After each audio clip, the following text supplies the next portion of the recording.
అందరికీ నా నమస్కారములు. ప్రజలు చాలా మేధావులు. ఇక నుంచి అయినా మేలుకోవాల్సిన అవసరం ఉంది ప్రజలు, విద్యార్థినులు.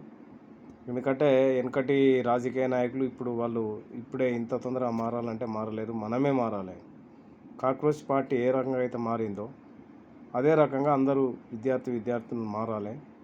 వాళ్ళ జెండాలు ఎందుకు మీరు వాళ్ళ పార్టీలలో జాయిన్ అవుతుర్రు, సంతోషమే. కానీ వాళ్ళు చెప్పే ఏంటంటే వాళ్ళు అన్ని కొట్లాటలు, ప్రతి పార్టీ నాయకులు కొట్లాట పెట్టే ఉన్న వాళ్ళ పార్టీలు ఎందుకు? మనకు లేని పేద నాయకుడు ఎవరైతే ముందుకు వస్తారో వాళ్ళ జెండాలు మోసి వాళ్ళని ముందుకు తీసుకొచ్చి రాజ్యం మీద కూర్చుండబెడితే మనకు మంచి భవిష్యత్తునిస్తారు. అట్లాంటి వాళ్ళను మన విద్యార్థినులను పేదవాళ్ళను ఎన్నుకుంటే బాగుంటుందని నా అభిప్రాయము. ఎందుకంటే ఈ డబ్బు ఉన్నోళ్ళు వాళ్ళు డబ్బు గుమ్మరించి మనకు కొట్లాట పెట్టి ఏదన్నా ఒక మాట జారిపోతే రాజకీయ నాయకుడు దాన్ని పట్టుకొని మనమే కొట్టుకుంటున్నాము, మనమే అది చేసుకుంటున్నాము. అదే మరి వాళ్ళు ఎన్నో అనుకుంటారు, ఎన్నో కొట్లాటలు అయితే వాళ్ళు మళ్ళీ కలిసి ఉంటారు. వాళ్ళ పెండిలు కానీ వాళ్ళ విందులు కానీ అన్నీ కలిసి ఉంటారు. వాళ్ళు ఎవరు అది చేసుకోరు. మన పేదవాళ్ళే మనం కొట్టుకొని వాళ్ళకి మేలు చేస్తున్నాం, మనం కొట్టుకొని మనం విడిపోతున్నాము. వాళ్ళ ఆస్తులు కాపాడుకొని వాళ్ళు వేల ఎకరాలు లక్షల కోట్లకు వాళ్ళు ఎదుగుతుర్రు. మన పేదవాడికి కనీసము ఒకరోజు తిండి తిందామంటే కూలినాలి. ఈరోజు కూలి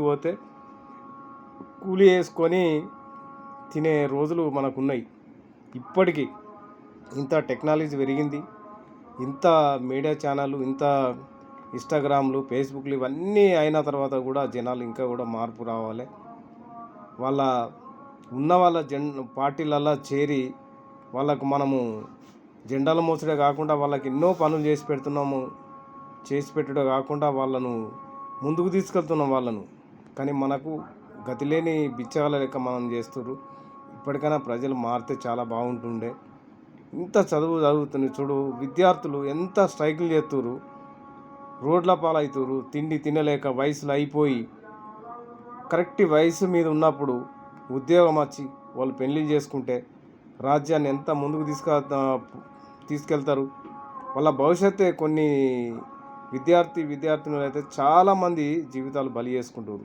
స్ట్రైకులు, కేసులు, ఏ ప్రభుత్వం వచ్చినా ఒక్క నాయకుడన్నా విద్యార్థినులకు చదువునకు తగ్గట్టు వాళ్ళకు జాబులు ఇస్తే, ప్రైవేట్లా గవర్నమెంట్లా అడగకముందు జాబులు ఇస్తే ఇట్లాంటి రోడ్ల మీదకి వచ్చి ఇట్లాంటి అవసరాలు వాళ్ళకి ఏర్పడపోతుండే.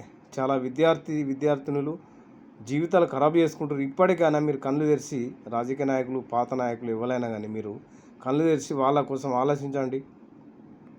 ఎంతమంది విద్యార్థులు రోడ్లెక్కి ఒక పూట తిండి తినక ఎంత ధర్నాలు చేస్తుర్రు, ఎంత వాళ్ళ చదువును ఖరాబ్ చేసుకుంటారు. అదే వాళ్ళకు జాబులు ఇచ్చి వాళ్ళని ప్రోత్సహిస్తే వాళ్ళు ముందుకు వచ్చి, ఎందుకంటే జనరేషన్ మారింది, ప్రతి వాళ్ళు మార్పు అనేది రావాలి. పిల్లలను ముందుకు తీసుకొచ్చి విద్యార్థినులు మంచి చదువుకున్న ముందుకు తీసుకొచ్చి వాళ్ళ రాజకీయాలను తీసుకొస్తే ప్రపంచంలో మన తెలంగాణ ముఖ్యమైనది. మన తెలంగాణ నంబర్ 1 స్టేట్ చేయవచ్చు. ఏమున్నా అప్పు ఎవరిది? అప్పు ఎక్కడిది? మీరు అంతా దాచుకున్నది అదంతా ప్రజలకు అప్పు చూపిస్తారు. కోట్ల లక్షల కోట్ల రూపాయలు మీ దగ్గర లేవా? మినిస్టర్ల దగ్గర ఏమనంటే నేను ఎంపీని, నేను మినిస్టర్ను, నన్ను మాట్లాడతావా అంటే, మినిస్టర్ అయితే నువ్వు ఎక్కడి నుంచి వచ్చినావు? మినిస్టరు మీది నుంచి అయితే ఊడిపడలేదు కదా. ప్రజలు ఓట్లయితే గెలిచినావు, ప్రజాసేవకుని కావాలి నువ్వు. కానీ మినిస్టర్ అని చెప్పి ప్రజలను హింసించే పాలకుని కావద్దు. ఇట్లాంటిది కొంత మార్పు రావాలి. మీరు చదువుకున్న వాళ్ళ మాయమాటలు చెప్పి వాళ్ళ పథకాలకు ఆశపడకుండా వాళ్ళు ఇచ్చేది ఏమిస్తున్నారు? మనకు 100 రూపాయలు ఒకవేళ వాళ్ళు దోసుకుంటే మనకు 20% మనకి ఇస్తారు. 20% ఇన్ని 4 కోట్ల జనాలకు ఏం సరిపోతుంది?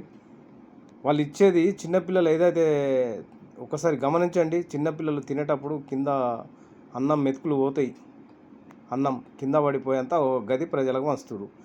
ఆ పంచేది ఎక్కడ సరిపోక ప్రజలు కొట్లాటలు, రోజు ధర్నాలు, స్ట్రైకులు. ఏ ఒక్క రోజైనా ధర్నా లేని, స్ట్రైక్ లేని ఏ ఒక్క రోజైనా ఉందా తెలంగాణ లోపల? ఏ ప్రభుత్వం వచ్చినా ఇవే అవస్థలు. యూరియా బస్తాల కాడ అంతే, జీతాలు పెరగలేదు అంతే, ప్రతిదీ రోజు ధర్నాలు, స్ట్రైకులు. అదే వేరే దేశాలలో ఇప్పుడు గల్ఫ్లలో ఎక్కడ కూడా ఇట్లాంటివి లేవు.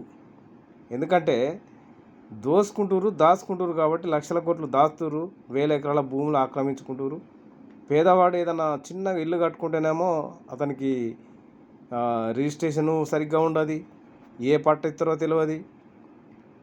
అదే పెద్ద బిజినెస్ దారుడైనా రాజకీయ నాయకులు ఎవరైనా కానీ ఏ భూమి అయినా కబ్జా చేయవచ్చు, ఏదైనా కబ్జా చేసుకోవచ్చు, ఏమైనా చేయవచ్చు. ఇది మన తెలంగాణలో నడిచేది. వేరే రాష్ట్రాల్లో కూడా ప్రతి జాగాలో అంతే ఉంది, ఏ ప్రభుత్వం వచ్చినా అంతే. ఇప్పటికైనా కళ్ళు తెరిచి విద్యార్థినులు మీరు ముందుకొచ్చి ప్రజలకు వివరించి చెప్పండి. మీరు చదువుకున్నారు, బాగా చదివి మీ చదువుకు ఎందుకంటే డబ్బు లేక వెనుకబడిపోతున్నారు, మీకు ప్రోత్సహించే వాళ్ళు లేక. మీరు ఇప్పటికైనా కళ్ళు తెరిచి ముందుకు రాండి. కాంగ్రెస్ పార్టీ ఏ రకంగా అయితే ముందుకు వచ్చింది ఇంకా రావాలి. కోట్లు ఇప్పుడు దాదాపు ఒక 2 కోట్ల దాకా వచ్చిరుకోవచ్చు, ఇంకా దాదాపు ఇంకా రావాలి, ఇంకా పెరగాలి. యువత చాలా ముందుకు రావాలి. ముందుకు వచ్చి ఈ పాత నాయకులను పక్కకు పెట్టితే తప్ప మన ఇండియా ఎప్పుడు కూడా ఎదగదని చెప్పి నా అభిప్రాయం. ఎదుగుతుందని చెప్పి ఏదో కొంత చూపిస్తారు మనకు, ఎదుగుతుంది, డెవలప్ అయింది, ఇట్లా. మరి ఎదుగుతుంది, ఇంత డెవలప్ అయిన తర్వాత నిరుపేద ఇంకా అడక తినుండే గతి ఎందుకు పట్టింది? బిచ్చగాళ్ళు ఎంతమంది లేరు, ఎంతమంది అడుక్కుంటున్నారు.